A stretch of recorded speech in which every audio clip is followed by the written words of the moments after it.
여기 충격적인 소식을 접하고 말문을 잃은 중국의 한 정치 분석가가 있습니다. 그는 수십 년간 한국의 정치 동향을 분석해 왔는데요. 특히 한국의 좌파 세력과 긴밀한 관계를 유지해왔던 중국이 최근 놀라운 결정을 내렸다고 합니다. 그동안 한국의 좌파 세력을 든든히 지지해왔던 중국이 갑자기 등을 돌리기 시작했다는 건데요. 특히 2030 젊은 층의 폭발적인 보수화 현상을 지켜본 중국이 보인 반응은 더욱 충격적이었습니다. 더욱 놀라운 것은 각종 여론조사 결과가 보여주는 한국의 변화였는데요. 좌에서 우로 크게 선회하고 있는 한국의 모습에 중국 당국자들은 당혹감을 감추지 못하고 있다고 합니다. 과연 무슨 일이 있었길래 수십 년간 한국 좌파와 밀월 관계를 유지해온 중국이 갑자기 이런 결정을 내리게 된 걸까요? 오늘의 사연 함께 들어보시죠. 안녕하세요. 제 이름은 존 리입니다. 미국에 있는 저는 정치 분석가로 주로 한국 정치와 그 변화가 지역에 미치는 영향을 연구하고 있습니다. 저는 한국 정치의 변화하는 모습을 여러 해 동안 지켜보았고, 특히 젊은 세대의 정치적 성향이 어떻게 바뀌고 있는지에 집중해 왔습니다. 오늘 제가 말씀드릴 이야기는 최근 한국 정치에서 일어나는 중요한 변화들에 관한 것입니다. 이 변화는 단지 한국의 정책을 바꿀 뿐만 아니라 한국이 세계와 맺고 있는 관계에도 큰 영향을 미칠 수 있는 잠재력을 가지고 있습니다. 한국은 빠른 현대화와 활발한 민주주의로 잘 알려진 나라입니다. 하지만 지금 한국은 큰 정치적 변화를 겪고 있습니다. 최근 여론조사에서는 특히 젊은 세대들 사이에서 정치적 성향이 변화하고 있다는 결과가 나왔습니다. 전통적으로 좌파 성향을 가진 유권자들이 많았던 한국에서 이제는 우파 성향을 가진 사람들이 늘어나고 있다는 것입니다. 이런 변화는 현 정부에 대한 불만과 국가의 미래에 대한 걱정이 커지면서 일어나고 있습니다. 오늘 저는 한국의 정치 지형이 어떻게 변화하고 있는지, 그리고 그 변화를 이끄는 요소들에 대해 설명드리려고 합니다. 정치와 국제관계를 연구하는 전문가로서 오늘 이야기는 한국의 내적인 변화와 그 변화가 세계에 미칠 영향을 명확하게 이해할 수 있도록 돕기 위한 목적을 가지고 있습니다. 한국은 항상 정치적으로 활발한 나라였지만 최근 몇 년 사이에 큰 변화를 겪고 있습니다. 특히 젊은 사람들이 정치에 대한 관심을 가지기 시작하면서 그들의 생각이 달라졌습니다. 이제 그들은 예전과는 다른 방식으로 정치에 대해 이야기하고 문제 해결을 위해 새로운 대안을 찾고 있습니다. 이것은 단순히 한 번의 선거 결과에 그치는 일이 아닙니다. 더 큰 변화가 일어나고 있습니다. 한국의 역사를 돌아보면 보통 젊은 세대는 좌파 성향을 지닌 정치적 운동을 지지해왔습니다. 이들은 민주주의와 경제적 평등을 목표로 한 정책들을 지지하며 더불어민주당, 이른바 민주당과 같은 정당을 많이 지지했습니다. 민주당은 오랫동안 정부를 이끌어왔고 많은 사람들이 이 정당이 추구하는 사회적 복지와 경제적 균형을 바라는 마음이 컸습니다. 하지만 최근 들어 그 변화가 일어나고 있습니다. 여러 여론조사에 따르면 이제 젊은 세대들이 예전처럼 좌파 정당을 지지하지 않는다고 합니다. 그들은 정부에 대한 불만을 가지고 있고 더 이상 그들이 처한 문제를 해결할 수 없다고 느끼고 있습니다. 집값이 너무 비싸지고 취업이 어려워지면서 그들은 새로운 해결책을 찾아 우파 성향의 정치로 눈을 돌리고 있습니다. 이러한 변화는 단지 한 번의 선거 결과에서 나온 것이 아니라 오랜 시간 동안 누적된 실망과 불만이 쌓여온 결과입니다.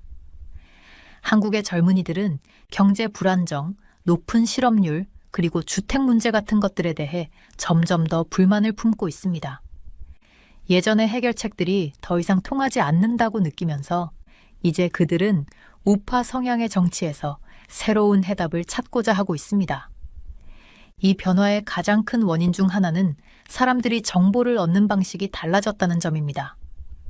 과거에는 TV나 신문 같은 전통적인 매체를 통해 주로 뉴스를 접했지만 요즘은 소셜미디어와 같은 온라인 플랫폼을 통해 정보를 얻는 사람들이 많습니다. 이 변화는 한국뿐만 아니라 전 세계적으로 일어나고 있는 현상입니다. 소셜미디어는 젊은 사람들에게 더 많은 자유를 주었고, 그들은 이제 자신들의 의견을 쉽게 나누고 다른 사람들과 정치적 이슈에 대해 토론할 수 있는 기회를 가지게 되었습니다. 특히 유튜브, 트위터와 같은 플랫폼에서 젊은 사람들은 정부의 정책이나 사회적 문제에 대해 서로 의견을 교환하고 그들의 목소리를 크게 낼 수 있게 되었습니다. 그래서 많은 젊은 사람들이 전통적인 언론이 잘못된 정보를 제공한다고 생각하고 이제는 다른 관점에서 나온 뉴스를 접하고자 합니다. 이처럼 소셜미디어가 중요한 역할을 하면서 새로운 정치적 목소리들이 등장하게 되었습니다. 그중 일부는 우파 성향을 가진 정치적 목소리들이며 그들은 경제 문제와 사회적 불평등을 해결할 방법을 제시하고 있습니다. 이는 한국에서 오랫동안 우세했던 좌파의 목소리가 점점 작아지는 변화를 의미합니다. 젊은 세대는 더 이상 그저 정치에 대해 생각만 하는 것이 아니라 실제로 적극적으로 참여하고 있습니다. 그들은 시위에 나가기도 하고 정치적 논쟁에 뛰어들기도 합니다. 그들의 행동은 자신들이 원하는 한국의 미래를 위해 목소리를 내고 있다는 것을 보여줍니다. 이러한 정치적 변화는 이제 막 시작된 것일 뿐입니다. 저는 앞으로도 이 변화가 어떻게 전개될지 계속 지켜볼 것입니다. 결국 한국은 중요한 기로에 서 있습니다. 젊은 세대는 그들의 목소리를 높이고 있으며 앞으로 이들이 나아갈 방향은 한국 정치에 큰 영향을 미칠 것입니다. 이 변화가 어떻게 한국의 정치와 사회에 영향을 미칠지, 그리고 그것이 한국이 세계에서 차지하는 위치에 어떤 영향을 미칠지에 대해서도 계속해서 지켜보아야 할 시점입니다. 저는 책상에 앉아 창밖으로 비치는 아침 햇살을 보며 최근 한국 정치에서 일어난 변화를 떠올렸습니다. 그 변화들 중 하나는 예상치 못한 곳에서 왔습니다. 바로 중국이었습니다. 수십 년 동안 한국의 좌파 정치 세력, 특히 더불어민주당과 연결된 세력은 중국과 좋은 관계를 유지해왔습니다. 중국과의 관계는 정치적 이념뿐만 아니라 경제 협력에서도 중요한 부분이었습니다.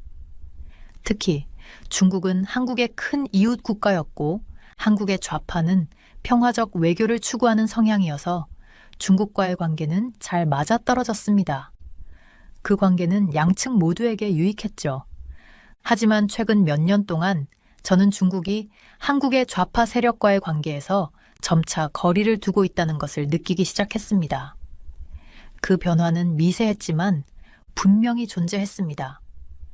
정치 분석가로서 이 변화는 단순히 작은 사건이 아니라 한국과 지역 전체에 큰 영향을 미칠 수 있는 중요한 사건이라고 생각했습니다.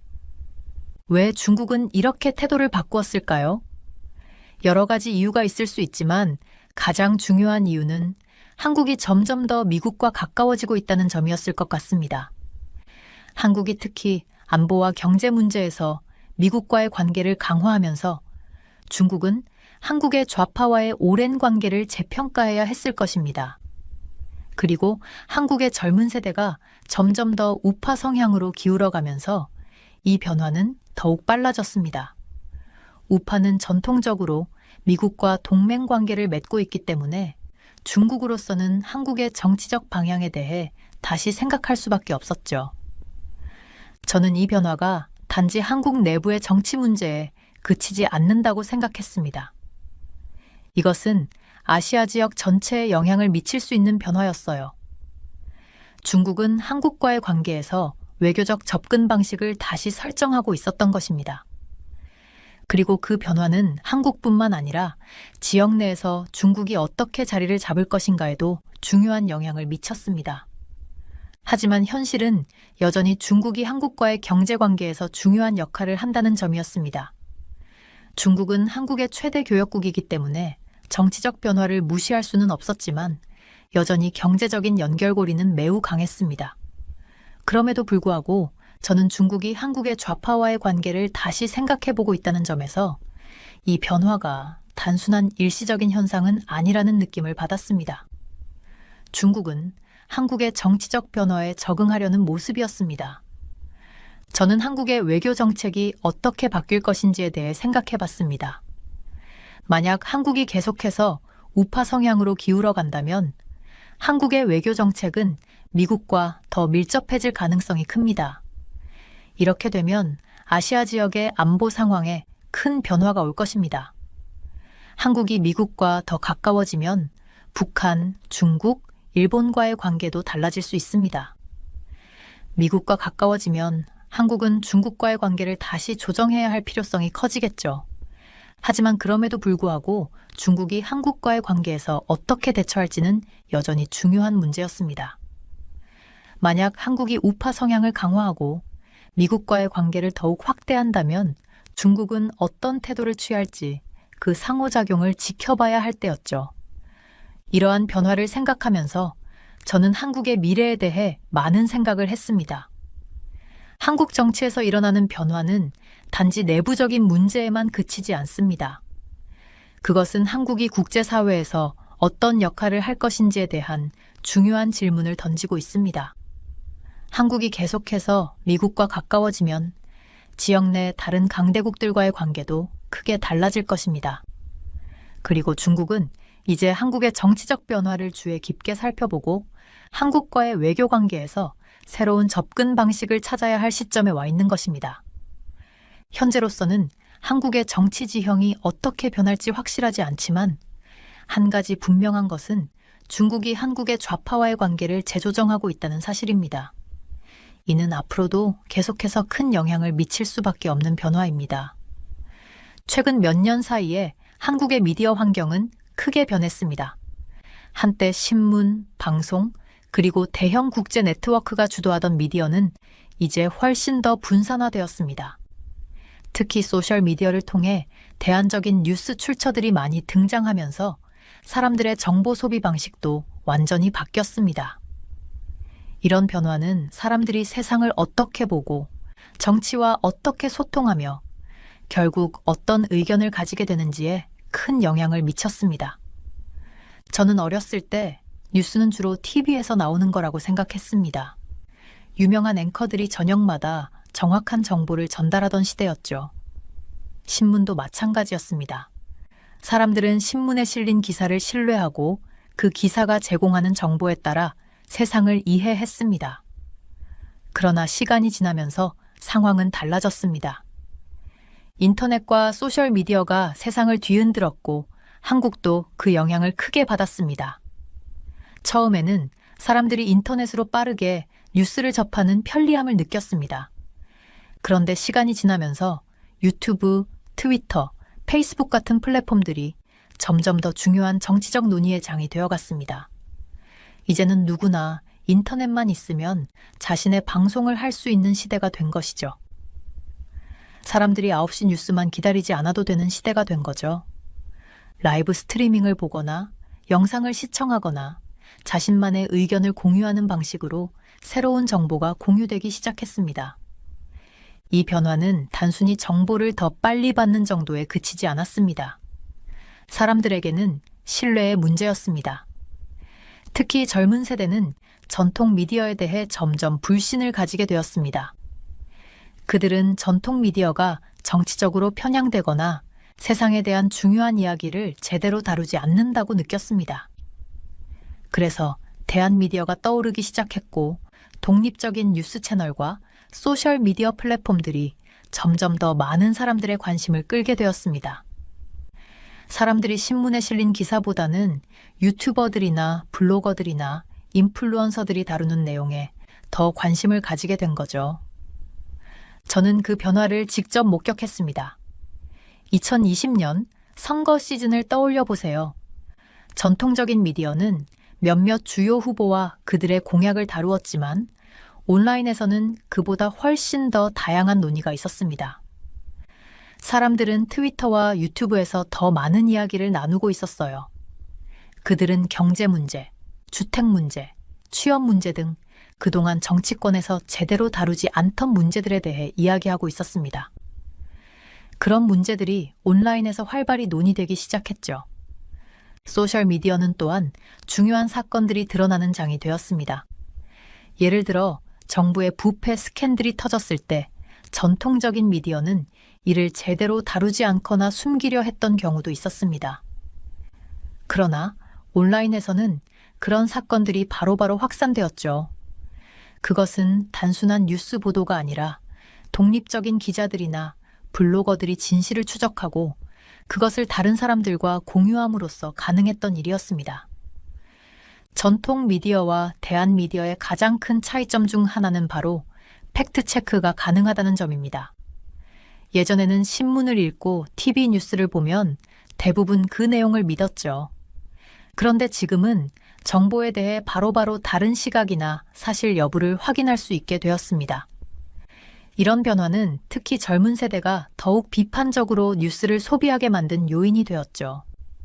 그들은 전통 미디어에서 전하는 뉴스가 항상 정확하지 않을 수 있다는 걸 알게 된 것입니다. 그래서 무엇이 진짜인지 확인하기 위해 다른 출처를 찾아보기도 하고 그 뉴스의 진위를 따지기도 합니다. 이는 정보 소비 방식에 큰 변화를 가져왔습니다. 하지만 이런 변화가 긍정적인 면만 있는 것은 아닙니다. 대한미디어가 등장하면서 사실과 거짓을 구분하기 어려운 상황이 많아졌습니다. 이제 누구나 영상을 만들고 기사를 쓸 수 있는 시대이다 보니 잘못된 정보나 허위 정보가 빠르게 퍼질 수 있습니다. 정보의 바다에서 무엇을 믿을지 선택하는 일이 더 어려워졌습니다. 많은 사람들이 그런 혼란 속에서 정보를 처리해야 하는 상황이 된 거죠. 그럼에도 불구하고 대한미디어의 영향력은 점점 커져갔습니다. 전통적인 미디어는 그 영향력을 잃어가고 있습니다. 일부 전통적인 미디어는 온라인 플랫폼을 만들거나 소셜미디어를 활용하려고 했지만 그들의 신뢰도는 이미 많이 떨어졌습니다. 젊은 세대는 전통적인 뉴스보다는 독립적인 정보 출처나 소셜미디어에서 오는 정보를 더 신뢰하게 되었습니다. 저는 이 새로운 미디어 환경이 매우 흥미롭기도 하고 동시에 걱정스럽기도 했습니다. 분명히 사람들은 이제 더 다양한 방식으로 정치와 세상에 대해 이야기하고 있습니다. 하지만 너무 많은 정보와 의견이 쏟아지는 가운데 무엇을 믿을지 선택하는 것이 쉽지 않다는 것도 사실입니다.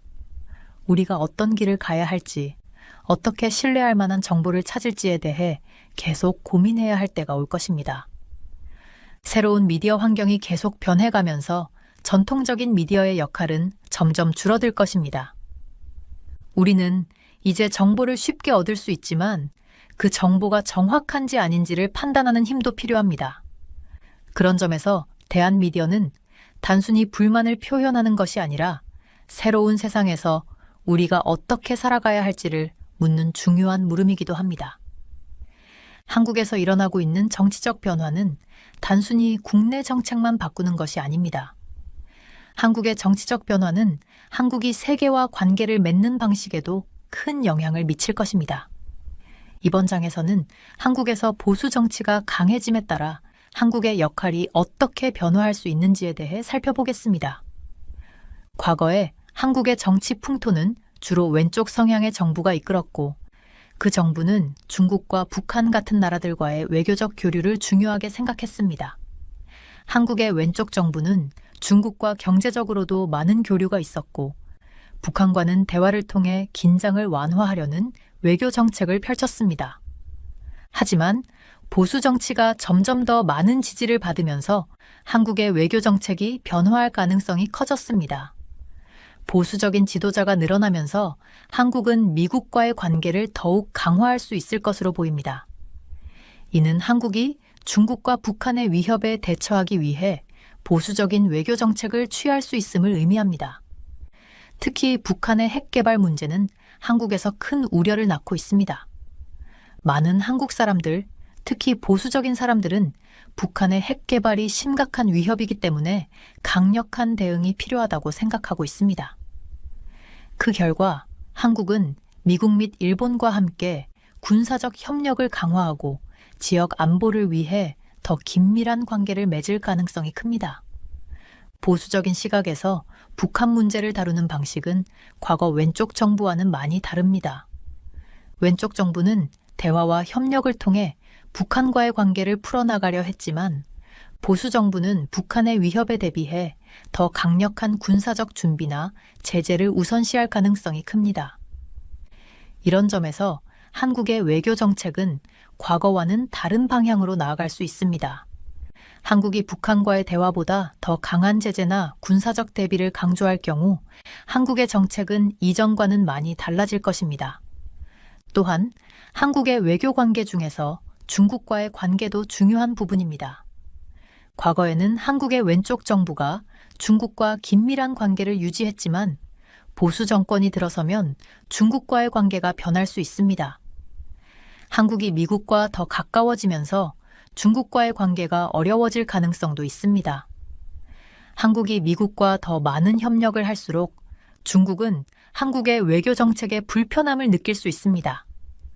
한국이 미국과 가까워지면 중국과의 관계에서 균형을 맞추는 것이 어려워질 수 있습니다. 또한 경제적인 면에서도 변화가 일어날 수 있습니다. 중국은 여전히 한국의 중요한 무역 파트너이지만 보수 정권이 들어서면서 한국이 미국과의 관계를 강화하면 중국과의 경제적 관계에 부담이 갈 수 있습니다.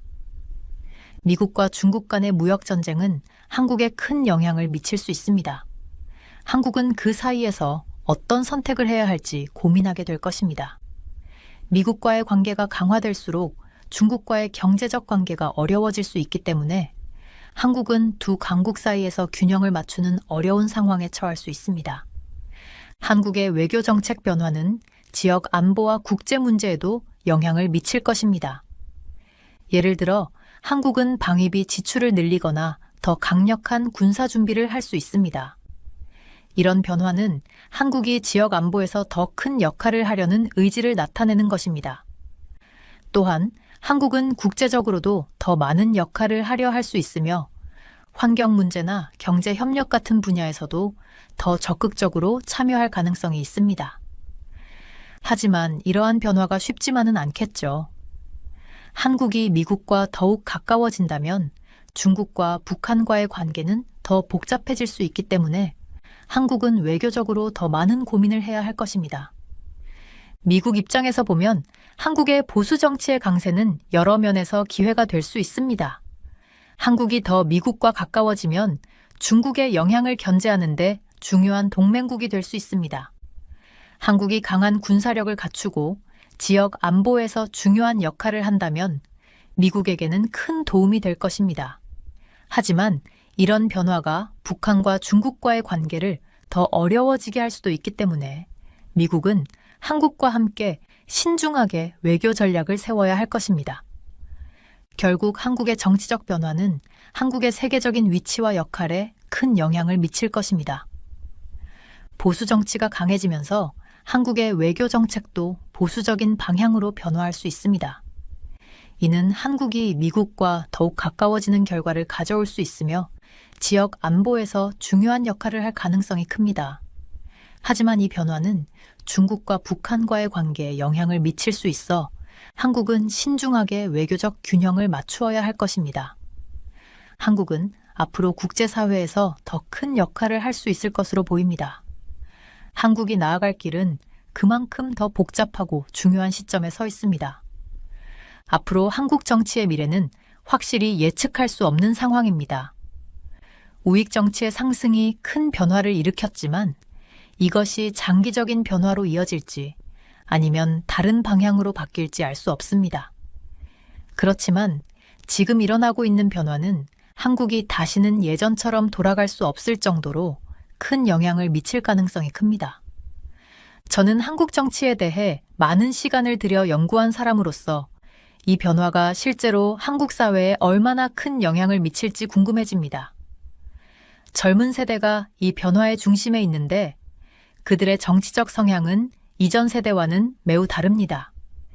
이전 세대는 상대적으로 정치에 대해 조금 더 신중하고 안정적인 방향을 선호했지만 젊은 세대는 더 많은 변화와 개혁을 원하고 있습니다. 그들은 현 상태에 대한 불만이 커져 있으며 이를 해결할 방법을 찾기 위해 새로운 정치적 대안을 제시하고 있습니다. 하지만 그들의 열정과 불만이 얼마나 오래 지속될 수 있을지는 아직 모릅니다. 그들이 원하는 만큼 큰 변화가 일어날 수 있을지 아니면 결국 타협을 하게 될지 그 방향은 지켜봐야 할 문제입니다. 특히 한국의 젊은 세대는 경제적인 어려움을 겪고 있습니다.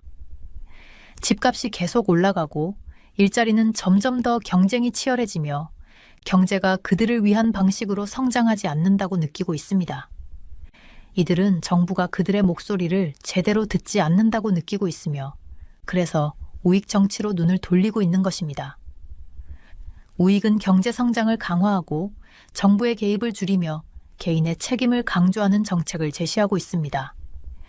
이러한 정책은 어려움을 겪고 있는 젊은 세대에게 매력적으로 다가옵니다. 하지만 과연 우익의 해결책이 그들의 문제를 근본적으로 해결할 수 있을지 그것도 확실하지 않습니다. 그리고 또 하나 중요한 점은 젊은 세대가 기존의 전통적인 미디어 대신 소셜 미디어를 통해 정보를 얻고 있다는 것입니다. 이제는 유튜브, 트위터, 그리고 기타 독립적인 뉴스 채널들이 그들에게 중요한 정치적 논의의 장이 되고 있습니다. 소셜미디어는 기존의 뉴스 기관들이 다루지 않는 문제들을 다루고 젊은 세대는 이러한 채널에서 자신들이 원하는 정보를 얻고 있습니다. 이러한 변화는 단순히 미디어의 변화를 넘어 정치적인 대화와 생각을 형성하는 데 중요한 영향을 미치고 있습니다. 하지만 과연 소셜미디어의 힘이 정치 시스템을 실제로 변화시킬 수 있을지 그것은 여전히 미지수입니다. 소셜미디어에서 많은 목소리가 나오고 있지만 한국의 기존 정치 구조는 깊이 뿌리 내려져 있습니다.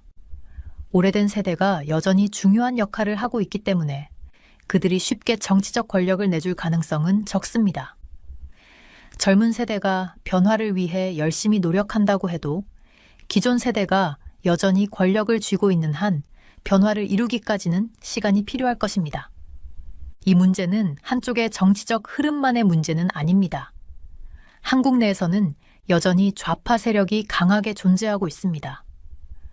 젊은 사람들이 우익 쪽으로 눈을 돌리고 있지만 나이 든 세대는 여전히 더 진보적인 가치를 고수하고 있습니다. 이러한 세대 간의 정치적 균형이 앞으로도 계속해서 충돌한다면 한국은 정치적인 진전을 이루기 어려울 수도 있습니다. 우익과 좌익 세력 간의 대립이 계속된다면 정부가 결정을 내리기 힘들어질 가능성이 큽니다. 또한 한국의 외교 관계도 큰 영향을 받을 수 있습니다. 정치적 권력 변화가 한국의 외교 정책에 어떤 변화를 가져올지 매우 중요합니다. 과거에는 한국 정부가 중국과 북한과의 외교에서 대화와 협력을 중시하는 경향이 있었습니다. 그러나 우익 정치 세력이 강해짐에 따라 한국은 더욱 안전 중심의 외교 정책을 취할 가능성이 있습니다. 이는 미국과 일본과의 관계를 더욱 강화시키고 중국과 북한과의 관계에는 변화를 가져올 수 있습니다. 이 점은 한국만의 문제는 아닙니다. 한국의 정치 변화는 국제적인 영향을 미칠 수 있기 때문에 외부에서도 큰 관심을 가질 필요가 있습니다. 한국이 우익 정치 쪽으로 기울어지면 미국과의 관계가 더욱 강화될 가능성이 큽니다.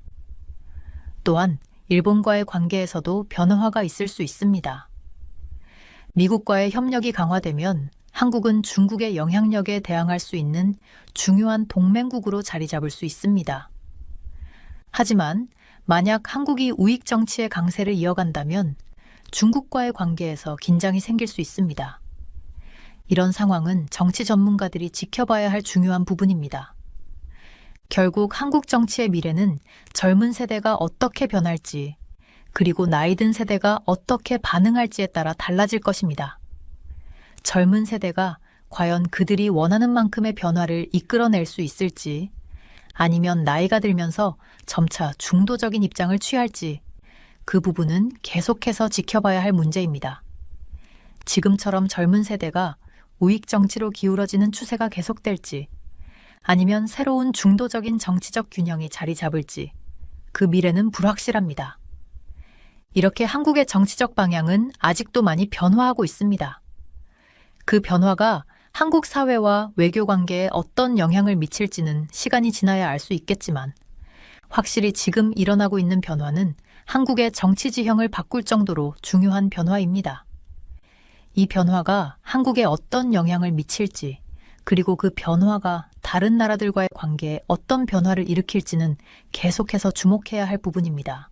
저는 미국 국무부의 넓은 홀에 발을 들였을 때 감정이 한꺼번에 몰려왔습니다. 건물의 크기나 그 자리가 주는 중요성 때문만은 아니었습니다. 그보다 더 중요한 것은 역사적인 순간이라는 책임감이었습니다. 이곳에서 수년 동안 일해온 직원들은 물론이고 전 세계 수많은 미국인들이 저에게 기대하는 바가 크다는 것을 알았기 때문입니다. 이제 국무장관으로서 그 막중한 책임을 지게 된 것입니다. 저는 이 순간을 제 인생 전체에서 준비해온 것처럼 느꼈습니다. 물론 처음부터 그런 건 아니었지만요. 제 가족의 역사, 제 쿠바 혈통, 그리고 제 정치적인 여정이 모두 이 순간을 위한 준비였던 것 같습니다. 제 부모님이 겪은 고난과 그들이 자유를 찾아 미국에 온 이야기는 제가 세상을 보는 방식에 큰 영향을 주었습니다. 자유는 그냥 우리가 당연히 누리는 것이 아니라 우리가 지켜야 하고 확산해야 할 것이었습니다. 국무부의 복도를 걸으면서 제 발걸음 소리가 넓은 공간에 울려 퍼졌습니다.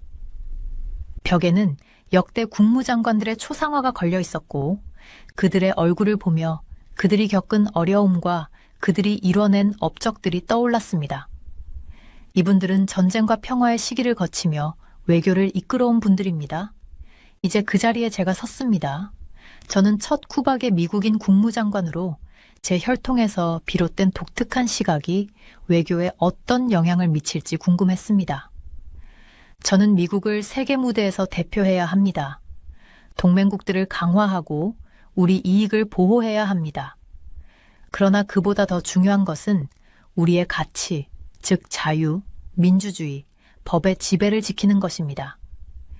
이 가치들은 단순히 이상적인 목표가 아니라 우리나라를 세운 기초이기도 했습니다.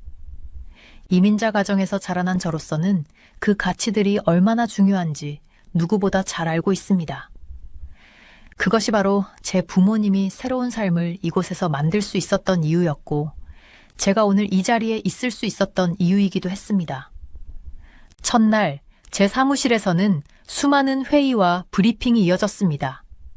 제 자문팀은 이미 준비가 되어 있었고 우리는 곧바로 일을 시작했습니다.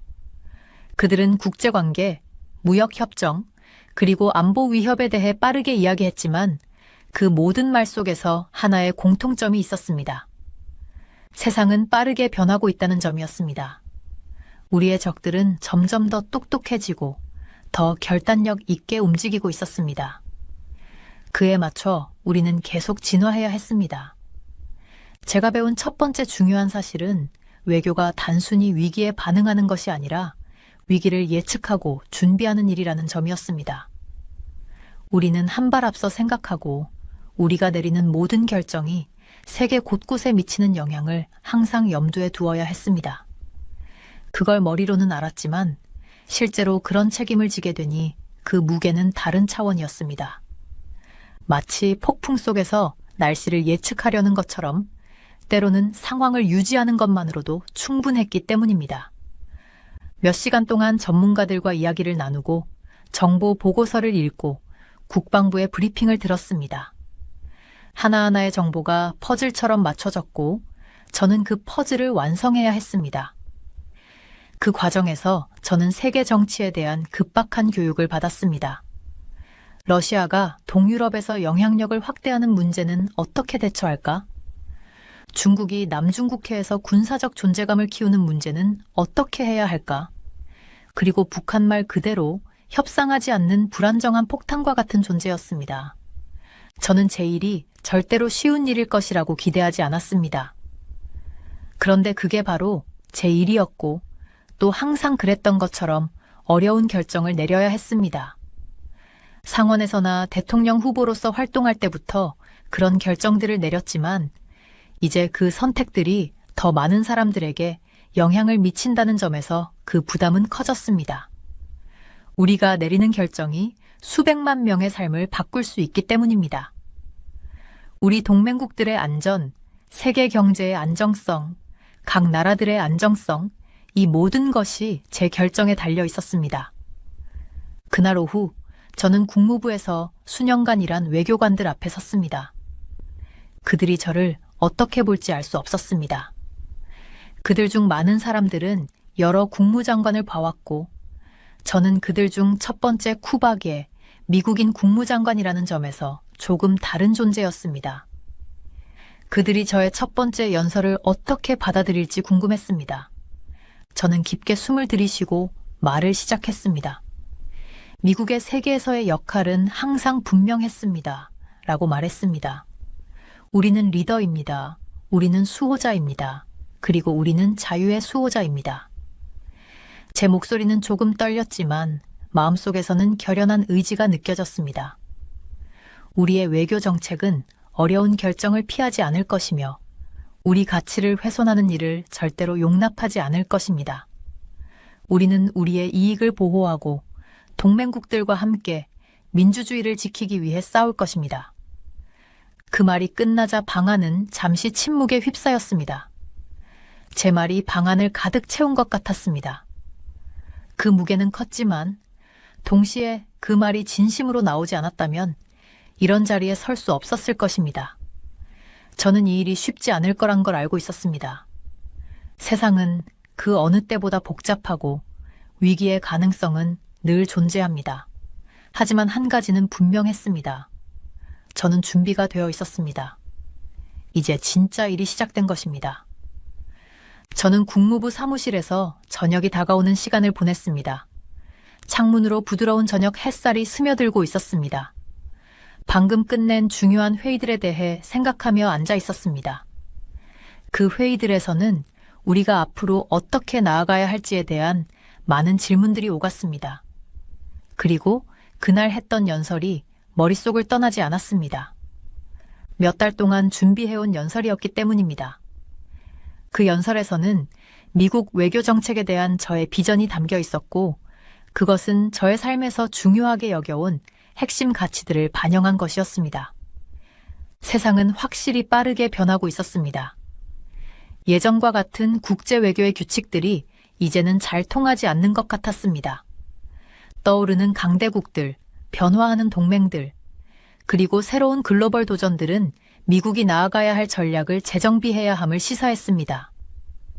미국의 이익을 지키는 동시에 우리가 믿는 가치들을 보호하는 방법을 찾는 것이 중요했습니다. 그래서 저는 새로운 비전을 제시할 때가 되었다고 느꼈습니다. 그 비전은 바로 우리의 국가 안보와 가치를 가장 중요한 우선순위로 삼는 것이었습니다.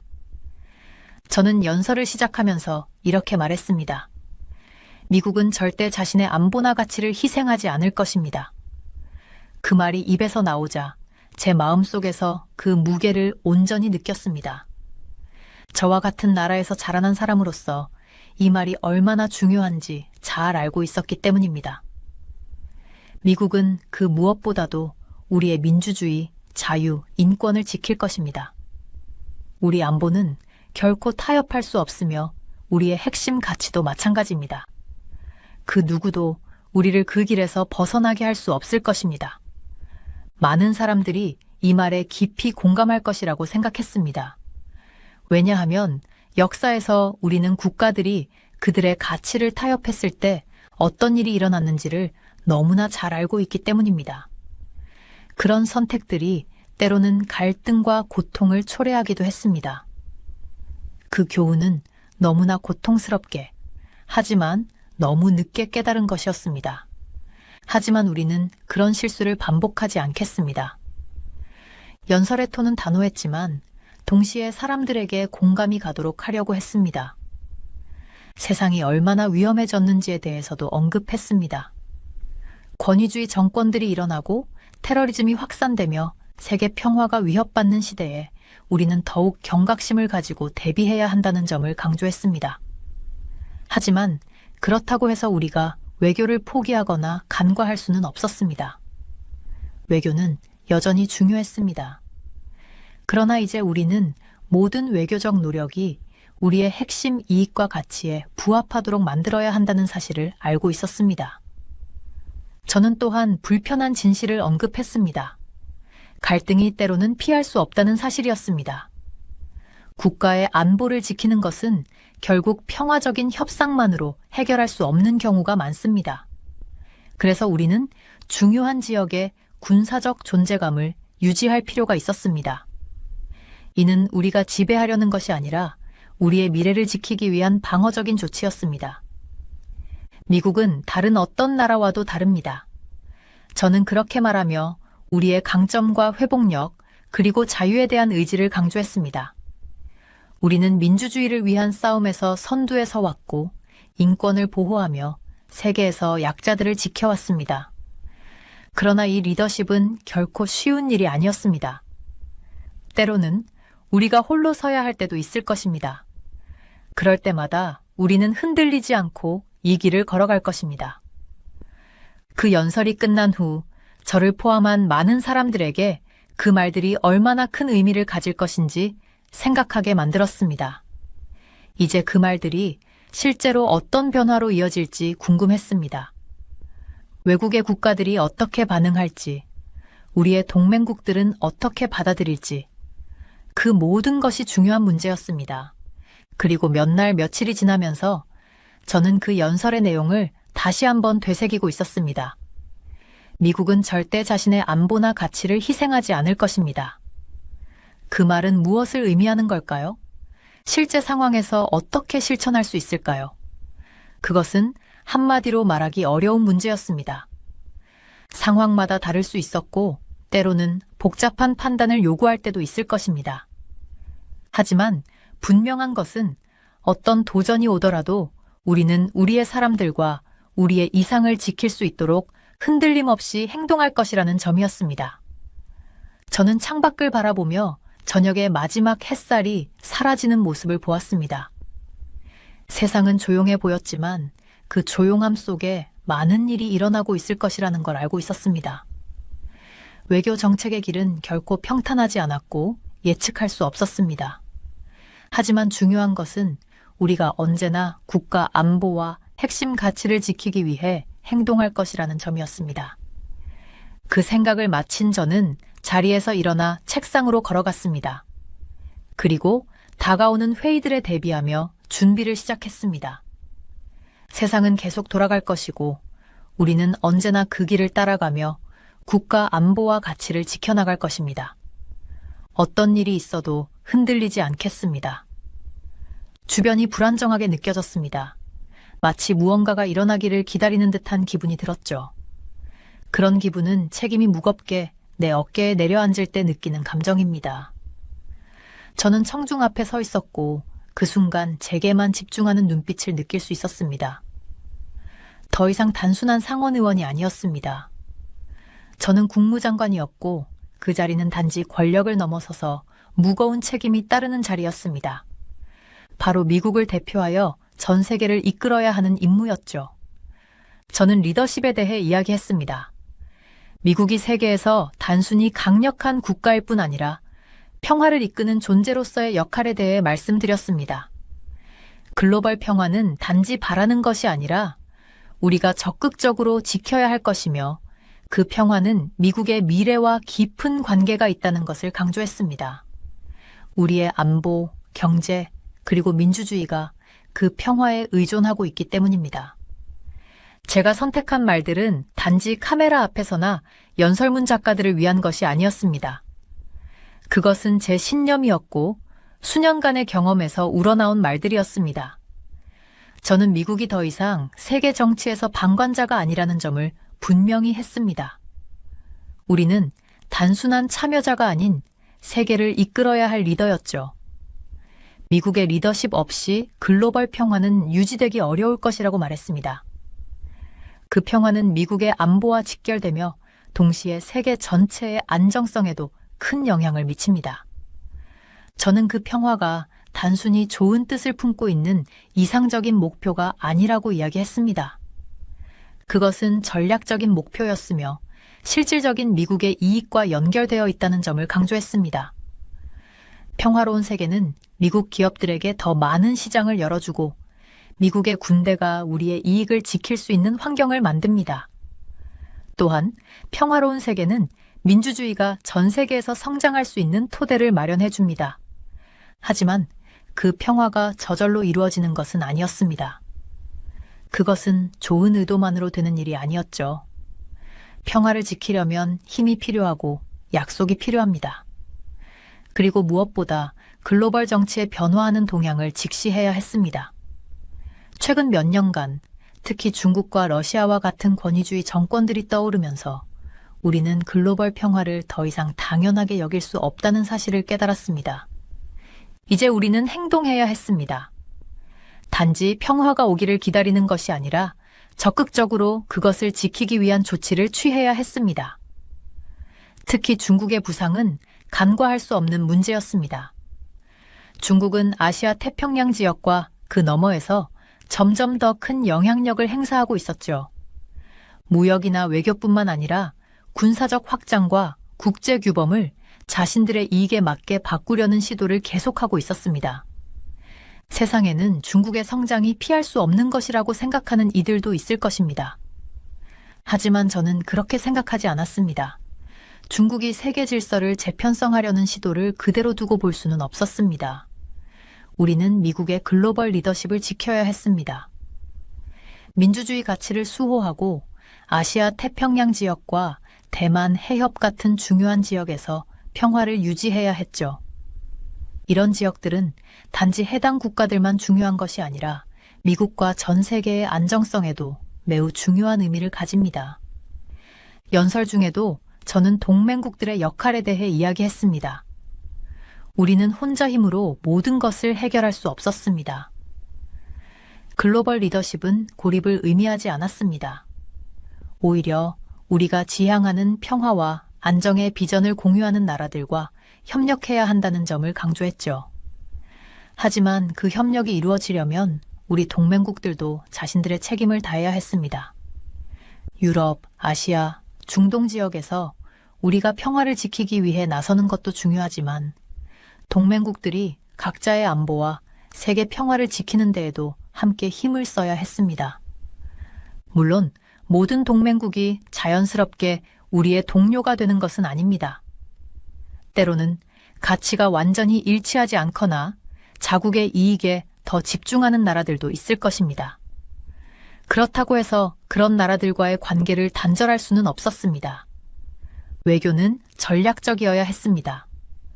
우리가 이념을 공유하는 국가들과만 협력하는 것이 아니라 때로는 우리와 의견이 달라도 협력할 방법을 찾아야 했습니다. 그들이 평화를 위협하지 않는 한 우리는 함께 나아갈 길을 찾아야 했습니다. 연설을 마치며 저는 앞으로의 도전들에 대해 생각했습니다. 미국은 단지 평화를 지키기 위해 손을 놓고 기다릴 수 없었습니다. 우리는 주도적인 역할을 해야 했고 그 주도적인 역할을 맡는 것이 바로 우리의 책임이었습니다. 군사력, 경제력, 그리고 민주주의라는 가치를 기반으로 우리는 글로벌 리더로서의 책임을 져야 했습니다. 그러나 리더십이란 단순히 힘을 과시하는 것이 아닙니다. 그것은 평화를 유지하기 위한 강력한 의지와 결단력이 필요했죠.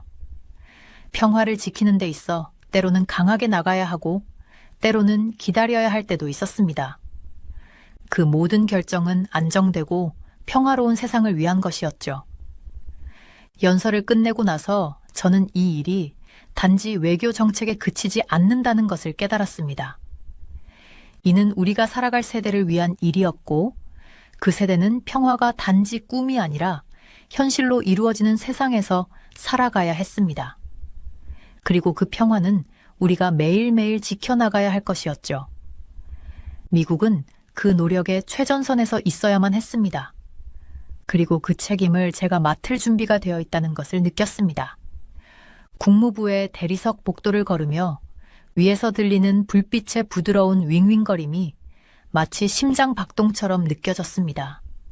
말끔히 정돈된 그 복도를 지나며 저는 방금 한 연설에 대한 생각이 머릿속에서 계속 맴돌고 있었습니다. 국가 안보와 가치, 그리고 미국의 세계에서의 역할에 대해 이야기했지만 그 중에서 하나의 중요한 점을 가장 많이 강조했습니다. 그것은 바로 동맹의 중요성이었습니다. 저는 외교가 무엇인지 잘 알고 있었습니다. 진정한 외교란 화려한 연설이나 거창한 제스처로 이루어지지 않습니다. 그것은 결과로 이어져야만 합니다. 그 결과는 오직 국가들이 함께 일할 때 서로에게 이익이 되는 방식으로 실현될 수 있습니다. 국제관계는 그저 우정이나 공통된 이념으로 이루어지는 것이 아니라 항상 상호 이익이 있어야 합니다. 국무부 사무실로 돌아가 앉자 책상 위에 쌓인 서류들이 제 앞에 놓여 있었습니다. 이제 또 다른 결정을 내려야 할 시간이 다가왔습니다. 제 역할은 미국과 다른 나라들 간의 관계를 형성하는 것만이 아니었습니다. 더 중요한 것은 그 관계들이 튼튼한 기반 위에서 이루어져야 한다는 점이었습니다. 우리는 누구와 함께 나아갈 수 있을지, 그리고 누구는 어려운 상황에서 뒤로 물러날 사람인지 파악해야 했습니다. 저는 연설에서 이렇게 분명히 말했습니다.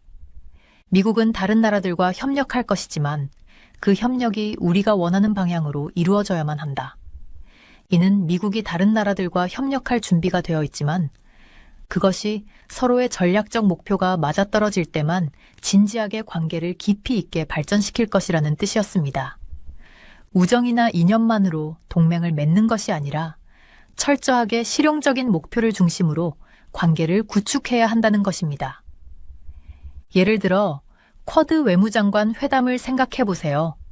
미국, 일본, 인도, 호주, 네 나라가 모인 회의입니다. 이것은 단순히 친분을 쌓기 위한 자리가 아니었습니다. 우리는 모두 인도 태평양 지역에서의 안보를 중요하게 생각합니다. 중국의 영향력이 커지고 있다는 것은 사실이고 그 힘이 전 세계로 퍼져나가는 것을 막기 위해서는 이 지역에서 협력해야 했습니다. 그 협력은 우리가 서로를 돕는 것 이상의 의미가 있었습니다.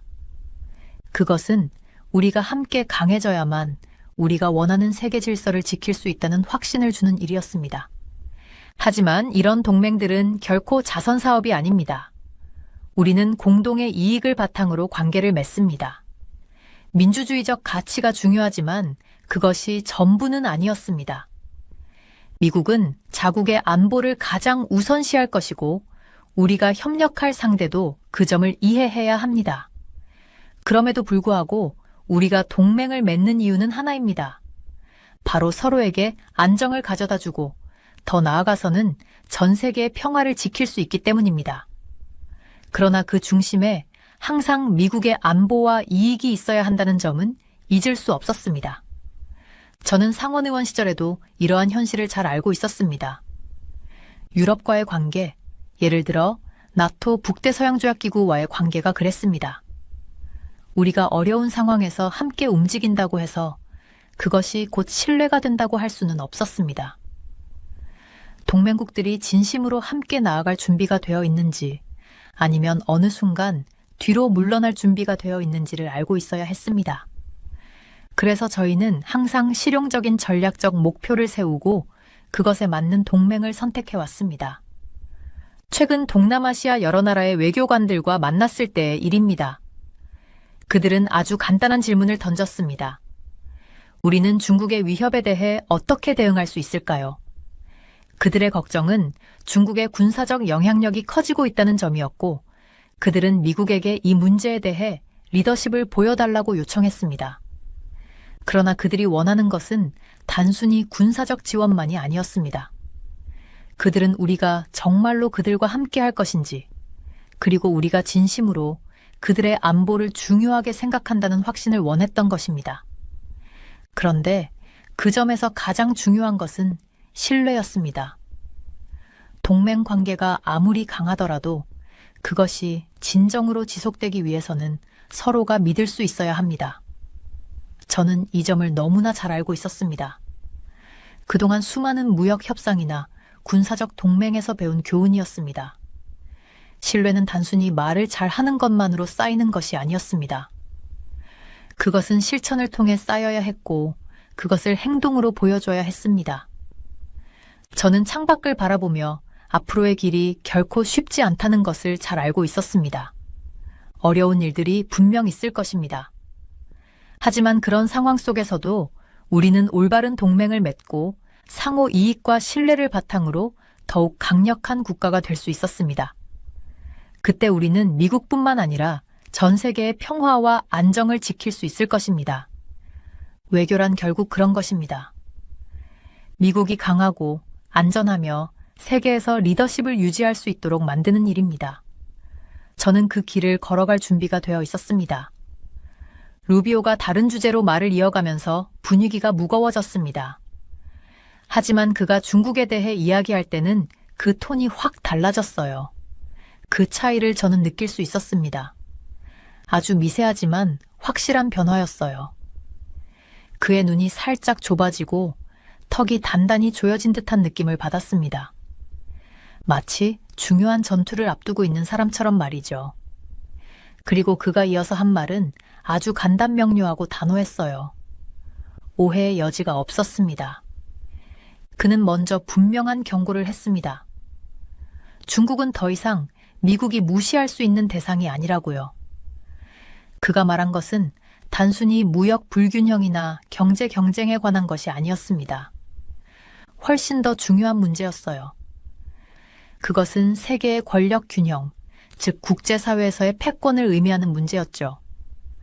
루비오 의원은 미국의 이해관계와 가치가 위협받고 있다고 느끼고 있었습니다. 그리고 그는 그 위협을 막기 위해 반드시 대응해야 한다고 생각했어요.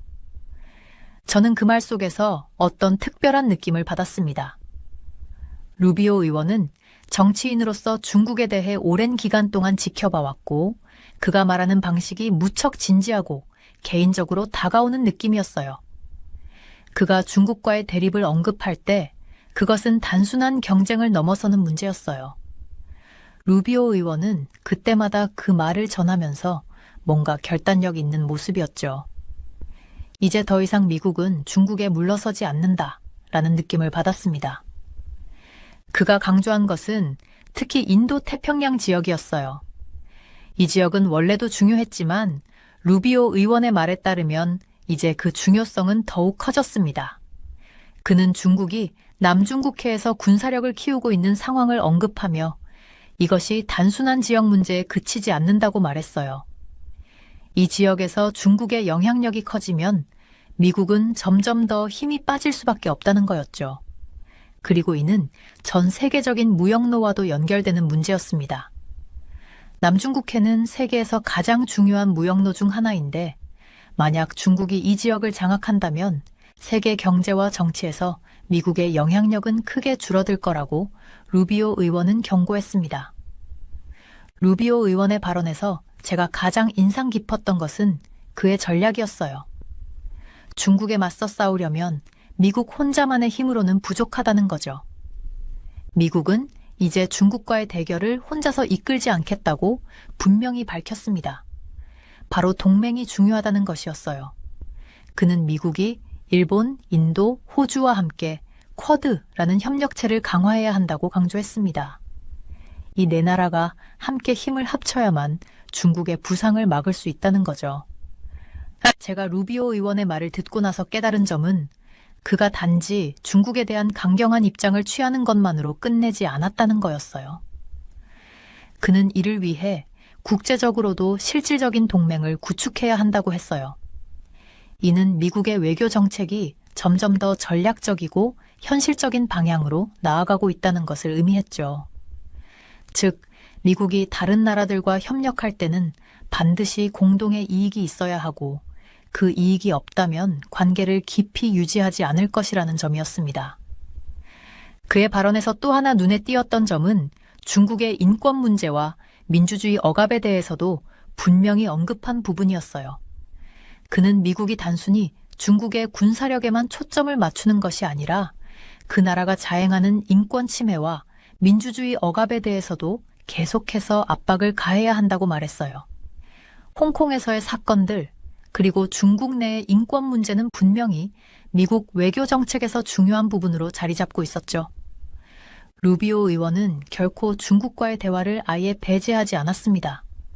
그는 중국과의 외교가 여전히 필요하고 대화는 해야 한다고 말했지만 그 대화는 반드시 미국의 가치와 이익을 존중하는 방향에서 이루어져야 한다는 점을 강조했습니다. 다시 말해, 중국이 자신의 행동에 대해 책임을 지지 않고 미국이 눈을 감고 지켜보는 시대는 끝났다는 거죠. 이러한 강경한 입장은 사실 새로운 것이 아니었습니다. 트럼프 대통령에서 시작된 정책이었죠. 그러나 루비오 의원은 그 정책을 더욱 강화하고 자신이 직접 외교의 최전선에서 이를 이끌어가겠다고 밝혔습니다. 루비오 의원은 이제 미국을 대표해 중국과의 경쟁에서 중요한 역할을 맡게 되었고, 그가 그 길을 어떻게 이끌어갈지에 대한 기대감이 생겼습니다. 그런데 그 말을 듣고 나서 저는 한 가지가 걱정되었어요. 만약 미국과 중국이 점점 더 직접적으로 충돌한다면 그 여파는 단지 인도 태평양 지역에 그치지 않을 거라는 점이었습니다. 세계 경제와 국제 질서 전체에 큰 영향을 미칠 수 있는 문제였죠. 루비오 의원이 말한 대로 이는 단순히 하나의 지역적 경쟁이 아니라 글로벌 차원의 큰 대결이 될 수 있었습니다. 그렇지만 루비오 의원은 그 대결이 끝날 때까지 미국은 결코 물러서지 않을 것이라고 분명히 밝혔습니다. 미국의 역할은 계속해서 세계에서 중요한 위치를 차지할 것이며 그 과정에서 동맹국들과 함께 중국에 맞서 싸우겠다고 했어요. 그리고 그 과정에서의 목표는 단순히 승리가 아니라 자유롭고 개방적인 국제 질서를 지키는 것이라고 말했죠. 북한 문제는 외교 정책에서 항상 중요한 주제였고 마르코 루비오에게도 예외는 아니었습니다. 그가 북한에 대해 가진 입장은 오랫동안 분명했습니다. 미국은 북한이 핵무기를 개발하는 것을 절대 용납할 수 없다고 말해왔고, 그는 이번 연설에서 그 입장을 다시 한번 확고히 했습니다. 루비오가 연설을 시작할 때 저는 그가 얼마나 심각하게 이 문제를 다루고 있는지 느낄 수 있었습니다. 그의 목소리는 안정적이었지만 그 안에는 강한 의지가 느껴졌습니다. 그는 북한의 핵무장 문제는 단순히 한 지역의 문제가 아니라 전 세계적인 문제라고 강조했습니다. 북한이 핵무기를 보유하면 그것은 주변 국가들만의 문제가 아니라 전 세계의 위험이 될 수 있다는 것이었습니다. 루비오는 미국이 계속해서 북한에 대한 압박을 지속할 것이라고 말했습니다. 경제 제재, 외교적 고립, 그리고 필요하다면 군사적 억제력을 통해서도 북한의 핵 개발을 막을 것이라고 밝혔습니다. 하지만 루비오의 입장은 단순히 처벌만을 위한 것은 아니었습니다. 그는 북한과의 대화도 거부하지 않았습니다. 미국은 언제든지 북한과 대화할 준비가 되어 있지만 그 대화는 반드시 진전을 이끌어낼 수 있어야 한다고 말했습니다. 즉, 미국은 단순히 대화를 위한 대화를 원하지 않았습니다. 대화가 이루어지려면 반드시 핵폐기라는 실질적인 진전이 있어야 한다는 점을 분명히 했습니다. 루비오가 보여준 이 균형 잡힌 입장은 인상적이었습니다. 그는 북한과 대화하는 것도 나쁘지 않다고 했지만 그 대화가 실질적인 성과를 내지 않으면 아무 소용이 없다는 점을 명확히 했습니다. 북한을 믿을 수 없다는 것이 그의 핵심 메시지였습니다. 그와 동시에 루비오는 북한과의 외교적 대화가 실패할 경우를 대비해 더 많은 압박을 가할 것이라고 했습니다. 그는 미국이 북한의 핵무장을 막기 위해 동맹국들과 협력하여 더 강력한 제재를 추진하고 북한을 국제사회에서 고립시키는데 계속 힘쓸 것이라고 밝혔습니다. 또한 군사적 준비 태세도 계속 강화할 것이라고 덧붙였습니다. 루비오의 연설을 듣고 나서 저는 그가 북한 문제를 단순히 해결하려는 것이 아니라 이를 철저히 막겠다는 강한 결심을 가지고 있다는 것을 느꼈습니다. 그는 북한의 핵 개발을 세계 안전을 위협하는 문제로 보고 이를 해결하기 위해 최선을 다할 것이라고 강조했습니다. 그가 강조한 점은 바로 강경한 대응이었습니다. 미국은 북한을 핵 보유 국가로 인정할 수 없다는 입장을 고수하며 이에 맞서는 정책을 계속 펼쳐나갈 것이라고 했습니다. 그가 제시한 방법은 경제 제재, 외교적 고립, 그리고 군사적 억제력 등이었습니다. 이는 북한의 핵 개발을 막기 위한 최대 압박 전략을 지속한다는 의미였습니다. 그러나 루비오는 이를 넘어 북한이 진지하게 핵 폐기를 원한다면 미국은 대화의 문을 열어둘 준비가 되어 있다는 점도 잊지 않았습니다. 이렇게 루비오는 두 가지 중요한 메시지를 전했습니다. 첫째, 북한의 핵 개발을 결코 용납할 수 없다는 것. 둘째, 북한이 핵 폐기에 나선다면 대화를 통해 해결할 준비가 되어 있다는 것이었습니다. 이는 매우 중요한 균형을 이루는 접근 방식입니다. 과도한 압박은 북한을 더 고립시킬 수 있고 너무 적은 압박은 북한이 핵 개발을 계속할 수 있는 기회를 줄 수 있습니다. 그래서 루비오는 이 두 가지를 잘 맞추려는 전략을 취하고 있었습니다. 이 연설을 끝으로 루비오는 무대에서 내려갔습니다. 북한 문제는 여전히 해결되지 않았지만 미국은 앞으로도 계속해서 북한이 핵을 보유하는 것을 막기 위해 강경한 입장을 유지할 것이라고 밝혔습니다. 그리고 그 과정에서 동맹국들과 협력하고 필요하다면 군사적 준비 태세를 강화할 것이라고 강조했습니다. 세계는 이제 그의 말이 실제 정책으로 어떻게 이어질지 지켜보게 될 것입니다. 과연 최대 압박 전략이 효과를 볼지 아니면 북한이 협상에 나설 가능성은 있을지 그 결과는 아직 알 수 없습니다. 하지만 루비오는 확실히 말했습니다. 미국은 북한이 핵을 보유하는 것을 결코 허용하지 않을 것이라고. 그가 말한 강경한 대응은 앞으로도 계속될 것이며 이는 미국 외교 정책에서 중요한 주제로 남을 것입니다.